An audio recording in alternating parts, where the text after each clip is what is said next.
Welcome to Insights with Thomas Caldwell on Thursday, February the 6th, 2025. Tom, big question. Tariffs, to be or not to be? That is my question. This whole thing is like a Shakespearean drama, isn't it? A lot can be said about the tariffs, and frankly, it's all being said. And I think we just leave it with that for the time being. There's a lot of analysis, a lot of background. Let's just say Trump is Trump. Just start with that, and there's lots of background, and most of which I do agree with the external comments. But I think we have to look at it in two parts. The first part is vendetta.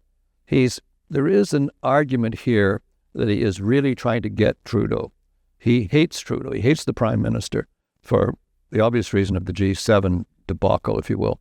And that's why the insulting and demeaning of the country. But that's his personality. Nothing's going to change that. The real reason behind this is financial. They have this economic model that they're trying to work to, whereby tariffs coming in, that paying for the right to do business in the States is going to finance tax cuts within the United States. This is embedded in his mind, and it's embedded in some of his advisors' mind. I think it's quite ill-advised, but that being the case, this 30-day hiatus we have may in fact just be that, because it's such a central part of his policy. I think these tariffs will be coming back. We don't think so. We're like the little boy listening to who cried wolf all the time. We don't think he means it this time. I think he does. And that will present other problems for our economy. The key here is, this is a positive in my mind for Canada.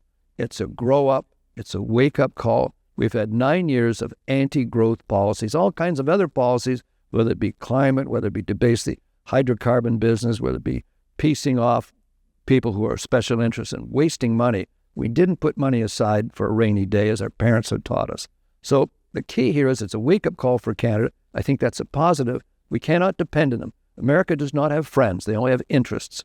As far as we're concerned, we have to grow up, and we have to think about growing on the real assets of this country instead of relying on Big Brother to the south. I think it's positive, but it's going to be painful from here to there. So regarding the markets, as an investor, what are your thoughts?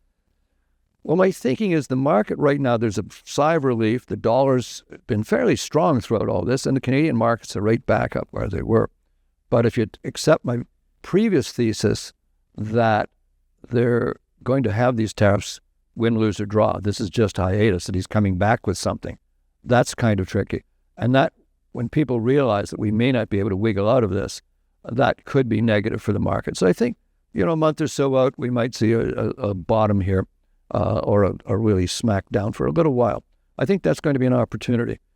Investments that I look for, I still have significant investments within the United States. So you've got to be inside the wire, as they say. So that is really our happy hunting ground. But within Canada, our resource companies, if we have a declining dollar, that means their margins increase dramatically. And they are selling their products in world markets. I mean, aluminum is just, they diverted from sending it into the United States. They're just selling it into Europe. So there's products we have to do, and we have to build out of these choke points for energy. Choke points being the West Coast. We need more capacity to get energy out that way, and we got to deal with Quebec sooner or later to get pipelines there. So that it could be a great opportunity of building Canada, but we need a government and leadership, and I don't know where that is, basically, where we really have to think, let's build Canada again. That's what we have to focus on. I'm really looking forward to next month's talk. Yeah, me too. Thanks for your insights, Tom. Thank you all for watching. Bye for now.